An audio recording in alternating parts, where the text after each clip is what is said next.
के शुरू में हम कुदरत को देखते हैं जो अपने बेटे अलीफ का एक्सोर्सिज्म कर रहा था। कुदरत अपने इकलौते बेटे को बचाने की बहुत कोशिश करता है, लेकिन पत्नी की मौत के बाद उसने अल्लाह पर विश्वास खो दिया है और यही शैतान के जीतने का कारण है। अब वह शैतान अलीफ के माध्यम से कुदरत को कहता है कि तुम अपने गिल्ट के कारण पूरी लाइफ टाइम सफर करते रहोगे। यह कहकर आंसुवाला उसकी आंखों के सामने अलीफ की गर्दन मरोड़कर मार डालता है। वह इस घटना के कारण इतना टूट जाता है कि अल्लाह पर उसका जितना भरोसा था वह भी खत्म हो जाता है। उसकी गोद में पड़ी है अलीफ की बेजान बॉडी। इसके अगले सीन में हम कुदरत को जेल में देखते हैं और पता चलता है कि अलीफ की मौत के आरोप में कुदरत पिछले 3 साल से जेल के अंदर बंद था, क्योंकि ऑब्वियसली पुलिस यह सब विश्वास नहीं करती कि कोई जीन या डीमॉन यह सब कर सकता है। जेल में रहने के दौरान उसने आज तक कभी भी नमाज नहीं पढ़ी। उसका कैदी दोस्त उसे अल्लाह पर विश्वास रखने को कहता है। कुदरत उसे कहता है आंसुवाला पहले उसकी पत्नी फिर बेटे को मार डाला, तब अल्लाह कहाँ था? पूरी जिंदगी अल्लाह को पुकारने का परिणाम क्या यह है? तभी अचानक से जेल का वार्डन आ जाता है जो कुदरत को खींचते खींचते दूसरे एक रूम में लेकर जाता है और उसे वहां लेकर फांसी पर झुलाना शुरू करता है।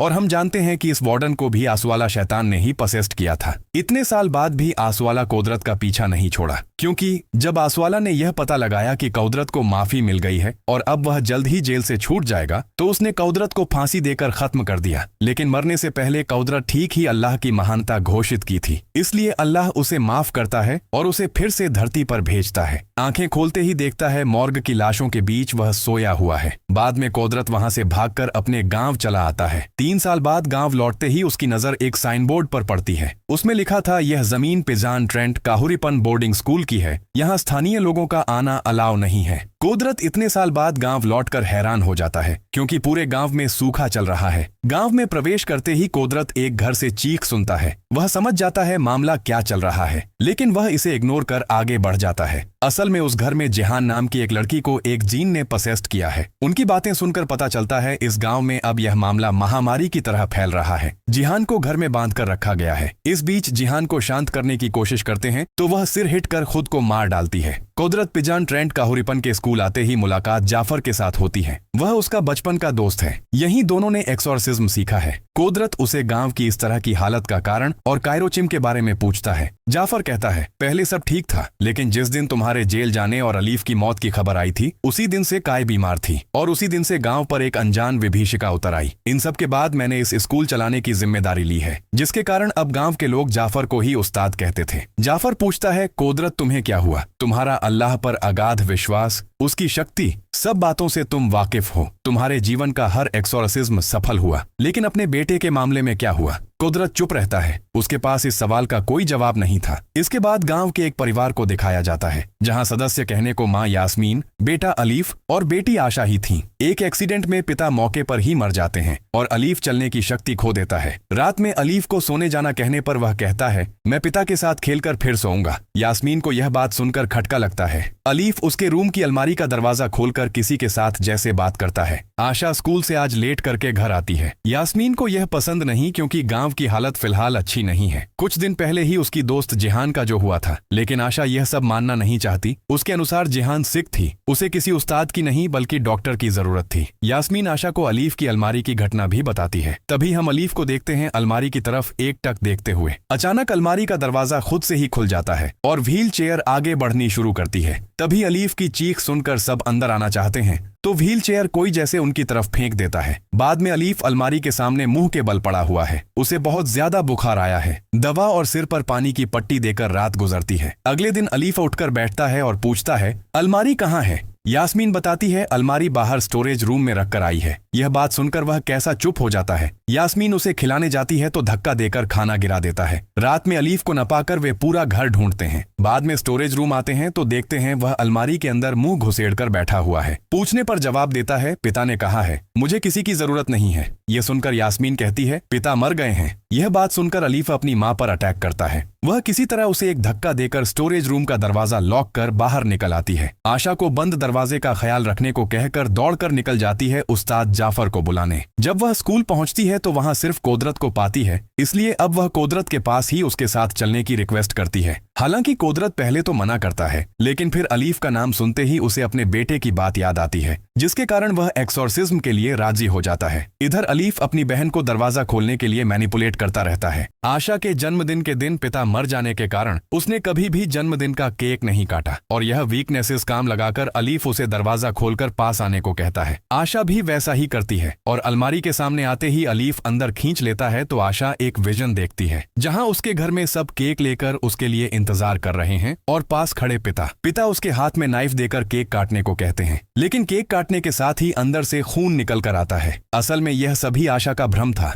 रियल लाइफ में आशा केक नहीं बल्कि नाइफ से अपनी हाथ की नसों को काट रही थी। लकीली तभी यास्मीन कुदरत को लेकर प्रवेश करती है। कुदरत जल्दी से एक्सोर्सिज्म शुरू कर देता है। वह जी जान से अल्लाह का नाम लेकर जीन को इस बच्चे का शरीर छोड़ने को कहता है। अलीफ बार बार कुदरत के अल्लाह पर आस्था को लेकर व्यंग्य कर रहा था, लेकिन आखिरकार अलीफ के मुंह से काला खून निकल कर आने के साथ ही अलीफ की बॉडी से जीन बाहर निकल जाता है। लेकिन जाने से पहले वह कुदरत को कहता है, मैं तो जा रहा हूं, लेकिन मैं जिस शैतान की पूजा करता हूं वह मुझसे भी ज्यादा पावरफुल है, वह बदला लेने जरूर आएगा। फिर कुदरत जब स्कूल वापस जा रहा था तो उसे फिर से आसवाला शैतान वुल्फ के रूप में अटैक करता है। कुदरत उसे पहचान लेता है, लेकिन आसवाला उसे उसके बेटे अलीफ का डर दिखाकर ऊपर से फेंक देता है। लेकिन अल्लाह की रहमत जिस पर होती है उसे कौन शैतान मार सकता है। आशा के घर में अलीफ को फिर से ईविल स्पिरिट पसेस्ड कर लेता है, लेकिन पल भर में वहां जाफर पहुंच जाता है, जो अलीफ और उसके फैमिली को स्कूल लेने आता है एक्सोर्सिज्म करने के लिए। इसके बीच कुदरत भी आता है और वह जाफर को कहता है, अलीफ को अब कोई छोटा मोटा जीन पसेस्ड नहीं किया है, बल्कि आसवाला ही पसेस्ड किया है, जो एक सॉर्सरर है, जो शैतान का डायरेक्ट डिसेंडेंट यानी वंशज है। और कुछ समय पहले कुदरत जिस पावरफुल जीन को अलीफ की बॉडी से बाहर निकाला था वह तो केवल आसवाला का हेंचमैन था, इसलिए अब वह यह एक्सोर्सिज्म परफॉर्म करना चाहता है। जिस पर जाफर कहता है, मैं सारी बातें समझ गया हूं, लेकिन मैं तुम्हें अलीफ का एक्सोर्सिज्म परफॉर्म नहीं करने दे सकता, क्योंकि मैं नहीं चाहता कि तुम आसवाला के बदला लेने की आग में इस अलीफ की जान को खतरे में डाल दो।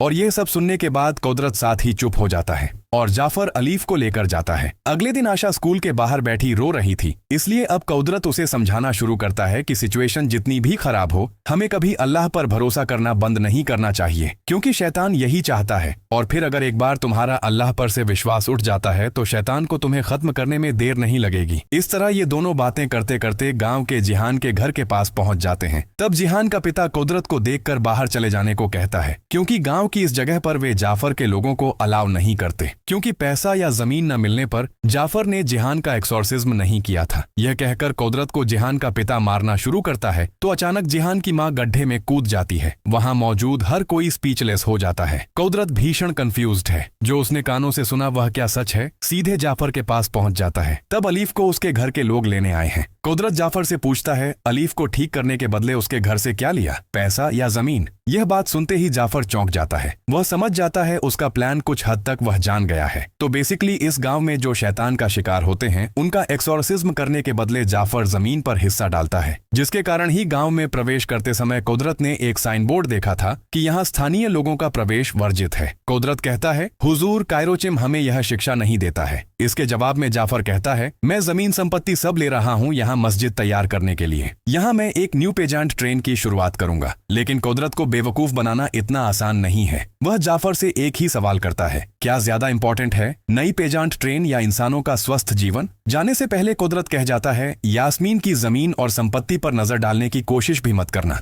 और एक्सोर्सिज्म के बदले कभी पैसा भी मत मांगना, क्योंकि कायरोचिम यह शिक्षा हमें नहीं दिए। लेकिन जाफर भी उसे छोड़कर बात नहीं करता, बल्कि उलटे उसे गांव छोड़कर चले जाने को कहता है। दूसरी तरफ हम देखते हैं कि यास्मीन के घर में अचानक बिजली चली जाती है। यास्मीन स्टोरेज रूम में मीटर बॉक्स चेक करने जाती है तो किसी की प्रेजेंस महसूस करती है। हैरिकेन उठाकर देखने जाएगी और तभी आग बुझ जाती है। वह जितनी बार आग जलाने की कोशिश करती है उतनी बार ही वह बुझ जाती है। डर से कांपते कांपते हैरिकेन को एक बार और जलाने की कोशिश करती है तो आंसू वाला उस पर झपट पड़ता है और वश में कर लेता है। इधर यास्मीन को आने में देर होती है तो आशा माँ को ढूंढने जाती है। तभी पसेस्ड यास्मीन जाफर को बुलाकर लाने को कहती है। आशा भी कुछ न समझकर उसे लाने निकल पड़ती है। तब तक कुदरत का समय चला आता है गांव छोड़कर चले जाने का, इसलिए आखिरी बार कायरोचिम को अलविदा कहने आता है तो वे उसके कानों में कुछ कहने का प्रयास करते हैं, लेकिन जाफर के लोग उसे पीछा करके घर भेजने की कोशिश करते हैं तो इस जगह हम कुदरत का एक नया रूप देखते हैं। वह सिर्फ उस्ताद नहीं बल्कि एक अच्छा मार्शल आर्ट स्पेशलिस्ट है। वह जाफर के लोगों को मारकर हाथ पैर तोड़ डालता है। वह समझ गया था जाफर कुछ एक रहस्य उससे छुपाने की कोशिश कर रहा है। तभी जाफर के घर का दरवाजा तोड़कर अंदर प्रवेश करता है तो सुनता है जाफर फुसफुसाकर क्या पता क्या कह रहा है। कुदरत अलमारी के पीछे सीक्रेट दरवाजे से एक लंबी टनेल के अंदर प्रवेश करता है और जहां देखता है जाफर ब्लैक मैजिक रिचुअल्स कर रहा है। यह दृश्य देखकर कुदरत हैरान हो जाता है। तभी जाफर के साथ उसकी फाइटिंग शुरू होती है, लेकिन जाफर उसे काबू करके असली ट्विस्ट रिवील करता है। कायरोचिम बीमार होने के बाद से ही जाफर इब्लीस की उपासना शुरू कर दिया, क्योंकि वह चाहता था धन दौलत और बहुत शक्ति। इसलिए वह ब्लैक मैजिक की मदद से इब्लीस को याद करता है और इब्लीस उसे लोभ दिखाकर अल्लाह से भ्रमित करके अपना उपासक बना लेता है। जाफर उसे एक बर्तन में खून लाकर पीने को देता है और कहता है मेरी तरह आसवाला को वॉरशिप करना शुरू करो। यह नाम सुनते ही कुदरत हैरान हो जाता है, यानी इतने दिन पूरे गांव में जाफर खुद ही आसवाला की मदद से सबको पसेस्ट कराता था, फिर पैसों या जमीन के बदले उनका एक्सोर्सिज्म करता था अपने डेरे में लाकर। कुदरत खून पीने से इनकार करता है तो जाफर उस पर छुरी लेकर अटैक करता है, लेकिन कुदरत उसकी कमर तोड़कर सिर पर चोट करके बेहोश कर देता है। इस बीच आशा चली आती है तो कुदरत उसे लेकर घर की तरफ दौड़ लगाता है। इधर यास्मीन अलमारी में आग लगाकर अलीफ को जिंदा दफन कर देती है। कुदरत आकर पूछता है अलीफ कहाँ है,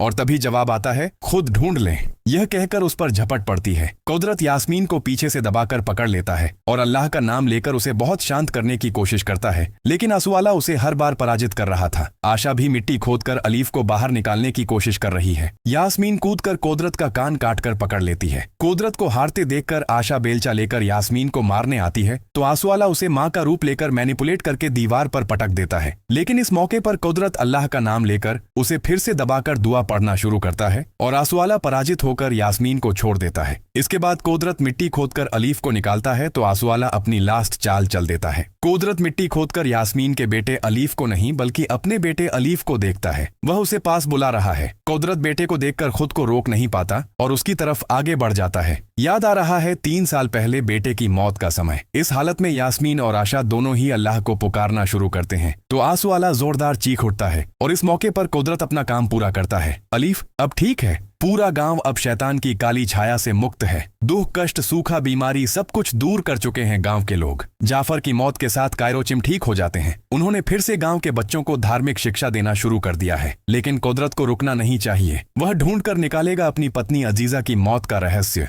जो आज भी उसके लिए अनजान है। कायरोचिम उसे रोकते नहीं, बस कहते हैं जाओ निकल पड़ो कुदरत। लेकिन इस तरह कितनी रास्ता पैदल चलोगे? लो मेरी बाइक लेकर जाओ। बचपन से जो बाइक कई बार चलाना चाहकर भी वह नहीं पाया, वह आज अपने हाथों से गुरु उसके हाथ में सौंप दिया। सबको अलविदा कहकर गांव के आखिरी किनारे पर पहुंचता है तो यास्मीन अपने परिवार सहित आखिरी अलविदा कहने आती है। अलीफ अब व्हील चेयर छोड़कर अपनी कोशिश से उठकर खड़ा हो जाता है। चिल्लाकर कहता है उस्ताद कुदरत, तुम्हें फिर से वापस आना होगा हम सब के लिए। कुदरत जाने के समय स्क्रीन पर उठता है कुदरत फिर से वापस आएगा और यह मूवी यहीं खत्म हो जाती है।